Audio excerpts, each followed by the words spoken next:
a mi persona le tocó cómo se originó la vida en la Tierra. La vida en la Tierra y su origen es un tema que interesa al ser humano desde hace muchos años, por lo cual existen varios puntos de vista y teorías, pero los principales es el punto de vista científico y el punto de vista religioso. Desde el punto de vista científico se cree que la vida se originó hace más de 3.800 millones de años, en los cuales en esa época la Tierra era caliente y no tenía oxígeno, por lo cual cuando se enfrió formó océanos en los cuales hubieron reacciones químicas y se dieron las primeras moléculas vivas.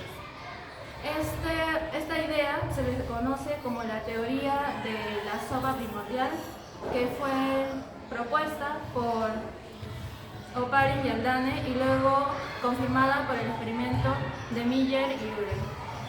Cuando se formaron las primeras moléculas surgieron las células, de las cuales se dieron los primeros seres vivos. Y desde el punto de vista religioso, se cree que la Tierra fue creada por un ser superior, el divino. Un ejemplo de esto es la religión cristiana, que se cree que Dios creó la Tierra, el cielo y a todos los seres vivos. Aunque también hay otras culturas que creen en distintos dioses o seres sobrenaturales. En conclusión, desde el punto de vista científico podemos ver que nos explica cómo se originó la vida desde métodos o procesos naturales y evolución. Y desde el punto de vista religioso lo ven como una creación divina. Y cada uno de estos puntos de vista trata de responder a la misma pregunta, que es de dónde venimos, y cada persona puede decidir cuál es la mejor respuesta. Gracias. Mi nombre es Micaela Jaralaco. El tema que voy a responder son sobre las teorías del origen de la vida. Durante que estaba investigando encontré 4 teorías, en el cual la primera teoría es la de creacionismo. El creacionismo nos dice que la vida creó un ser supremo, un ser superior a todos, en el cual pues, como sabemos, es Dios, y nosotros podemos encontrarlo esto en la Sagrada Escritura, que es la Biblia, pero no hay ninguna base científica sobre esta teoría.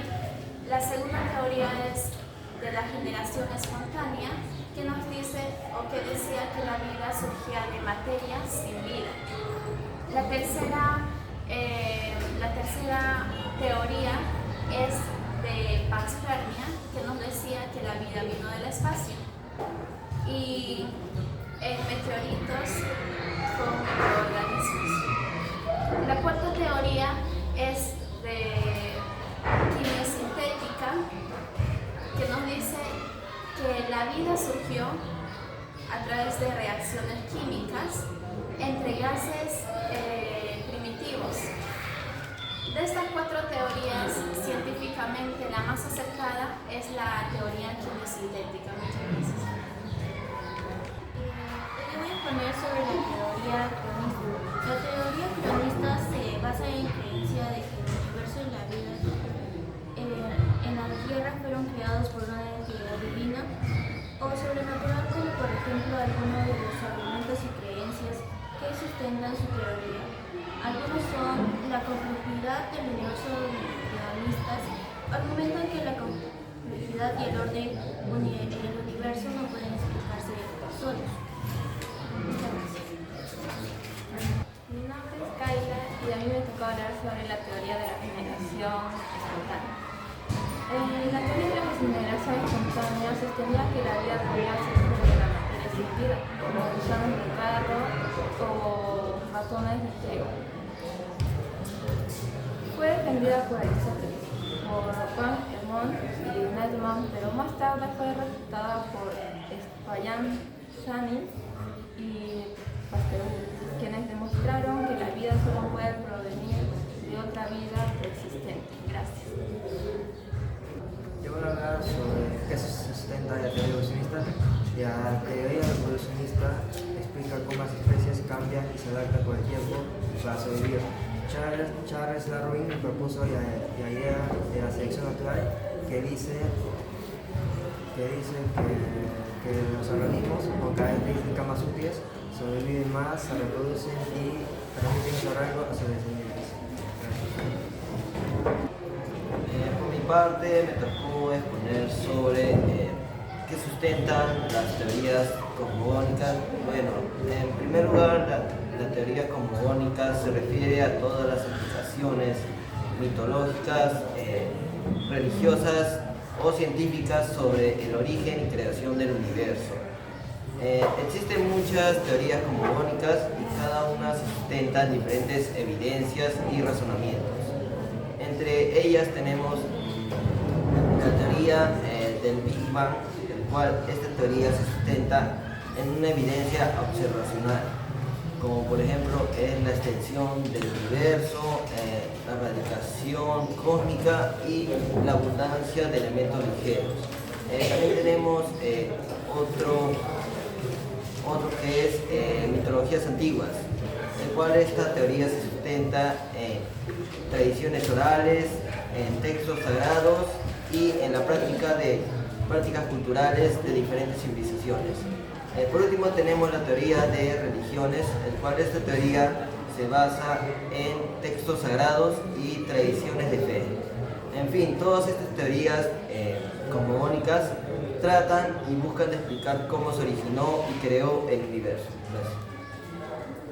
Gregor Mendel fue un monje agustino y científico austriaco que nació en 1822 y falleció en 1884. Es considerado el padre de la genética moderna debido a sus experimentos con plantas de guisantes en el jardín del monasterio de Brugge. Sus investigaciones sentaron las bases en la genética moderna y revolucionaron nuestra comprensión de cómo se transmiten los rasgos de una generación a otra. Mendel descubrió las leyes fundamentales de la herencia genética, que incluyen la ley de la uniformidad, la ley de la segregación y la ley de la transmisión independiente. Esas leyes explican cómo se transmiten los rasgos de una generación a la siguiente y sus fundamentos para la genética y la biología. Aunque su trabajo no fue reconocido en vida, Mendel es considerado uno de los científicos más importantes de la historia. Sus descubrimientos fueron redescubiertos en el año 1900 por diversos científicos. Su legado continúa siendo fundamental para nuestra comprensión del mundo natural y su trabajo sigue siendo estudiado y aplicado en diferentes áreas de la ciencia. Gracias. Voy a hablar sobre Gregorio Mendel. Gregorio Mendel fue un científico nacido en 1822 en lo que hoy es conocido como República Checa. Es conocido como el padre de la genética porque fue el primero en descubrir las leyes básicas de la herencia, es decir, cómo se transmiten los rasgos de los padres a los hijos. Gracias. Buenos días con todos, hoy voy a hablar acerca de Louis Pasteur, un científico francés muy importante, ya que por decirlo así cambió la historia de la medicina. Louis Pasteur, para entrar en contexto, nació en el año 1822. Desde muy joven se interesó por la ciencia, especialmente los microorganismos. Microorganismos vienen a ser aquellos seres vivos tan diminutos que solo se pueden ver con un microscopio. Bueno, en la época de Pasteur, la gente creía que mágicamente las personas se enfermaban o espontánea, pero en realidad Pasteur lo descubrió y dijo no. En realidad lo que está causando vienen a ser los microorganismos, que vienen a ser los microbios, seres tan diminutos que no se pueden ver a la vista. De acuerdo a esto, trajo dos aportes, las vacunas y el método de la pasteurización. Este método consiste en calentar los alimentos como para evitar su degradación, como también mejorar la calidad alimentaria, porque mediante este proceso, al calentar los alimentos, se eliminan los microbios. Las vacunas que trajo fue contra la rabia como contra el anthrax, salvando millones de vidas humanas como animales. Pasteur dejó un gran legado al dejar estos dos métodos, salvando vidas, y hoy en día se siguen usando. Muchas gracias. Mi nombre es Anderson y voy a hablar de la evolución del hombre. Es el proceso por el cual los seres humanos actuales surgieron participar antiguos primates. Todo comenzó con el Australopithecus. El resumen es la evolución humana fue un largo proceso de adaptación y aprendizaje que dio origen al hombre moderno. Gracias. La vida en la Tierra se originó hace aproximadamente 3.800 a 4.000 millones de años. La vida surgió a partir de moléculas simples que se formaron en la Tierra primitiva y luego se combinaron para crear moléculas más complejas como proteínas y ácidos nucleicos. Buenos días, hoy día voy a hablar sobre teorías sobre el origen de la Tierra. Existen varias teorías de cómo surgió la vida en la Tierra. A continuación mencionaré algunas. Primera, teoría del origen químico. Propone que la vida surgió a partir de compuestos químicos simples que se encontraban en la Tierra primitiva. 2. Teoría del mundo ARN.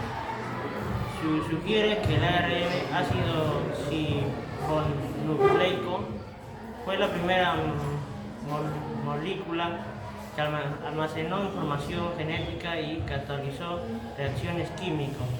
3. Teoría de la panspermia. Propone que la vida en la Tierra se originó a partir de microorganismos o moléculas orgánicas que llegaron desde el espacio exterior. 4. Teoría de la Tierra primitiva. Sugiere que la vida surgió en la Tierra primitiva debido a las condiciones favorables que existían en ese momento. Gracias. Buenos días, hoy voy a hablar sobre la teoría de la generación espontánea. La teoría de la generación espontánea sostiene que los organismos vivos pueden surgir de materia inerte. Aristóteles fue uno de los principales defensores de las plantas y animales, proponiendo que los animales y plantas pueden aparecer de forma espontánea y inerte, como las moscas y gusanos que surgían de la carne podrida o del lobo. La teoría del evolucionismo se sustenta en la idea de que los seres vivos cambian con el tiempo a través de la selección natural, un proceso en el que variaciones genéticas que confieren una ventaja de supervivencia y reproducción se transmiten a la descendencia. Es un proceso que implica que todas las especies comparten ancestros comunes y que la diversidad biológica se produce por un cambio gradual y la descendencia con modificación. Algunas evidencias que apoyan la teoría es el registro fósil, que muestra la evidencia de especies extintas y los cambios que han experimentado a lo largo del tiempo.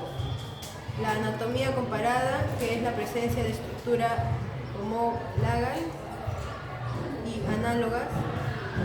La biología molecular, que es las comparaciones del ADN y otras moléculas entre diferentes especies. Embriología y desarrollo, que son las similitudes en las primeras etapas del desarrollo embrionario de diversas especies. Y la selección artificial, que es la manipulación humana de la cría de animales o cultivo de plantas. Gracias. Yo voy a hablar sobre la teoría cosmogónica. Esta teoría consiste en explicar sobre que la vida en la Tierra se originó a partir de que cometas o asteroides chocaran en la corteza terrestre, lo cual, al contener compuestos orgánicos, originó que estos vayan evolucionando, y a partir de eso,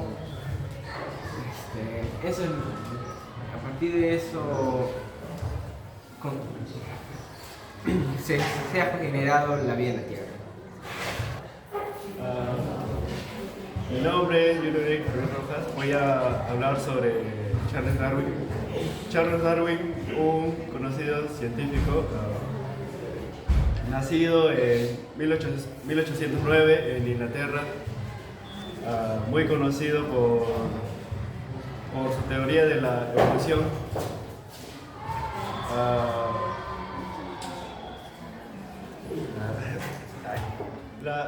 La teoría de la evolución de Charles Darwin consiste en que los animales y el entorno geográfico va evolucionando según el entorno natural que se presenta en el planeta.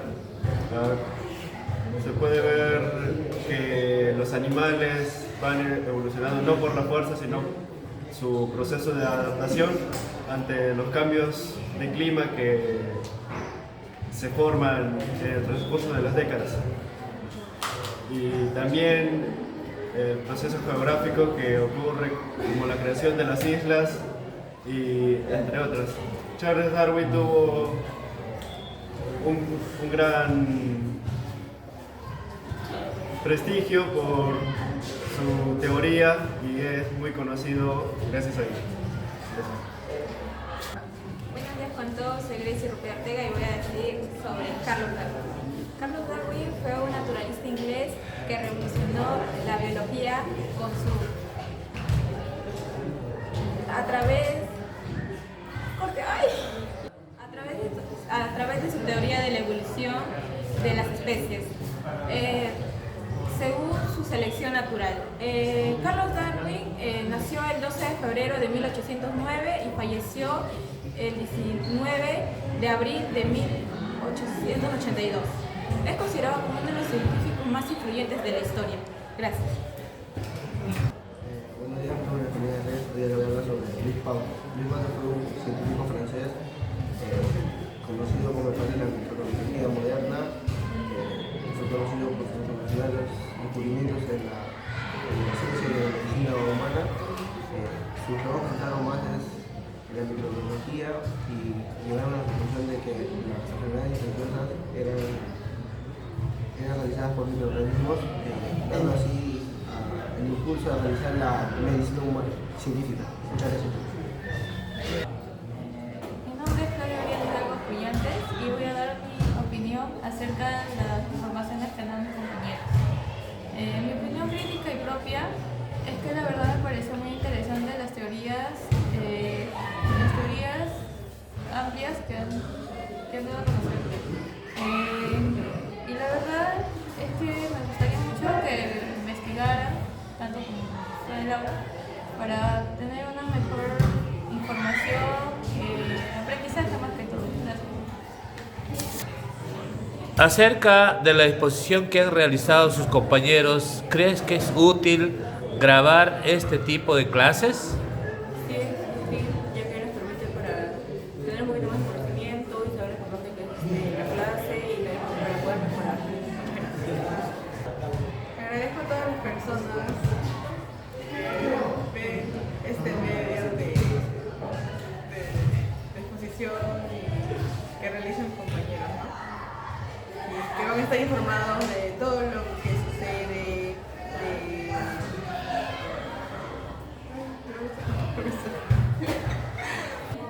Agradecerles a cada uno de ustedes, a los que ven el video, y pues justamente por este medio estamos comunicando qué es lo que nosotros estamos haciendo mediante todas estas clases, y pues yo creo que estos contenidos de exposiciones, todo ello va a ser útil para nosotros como también para ustedes, para que estemos más informados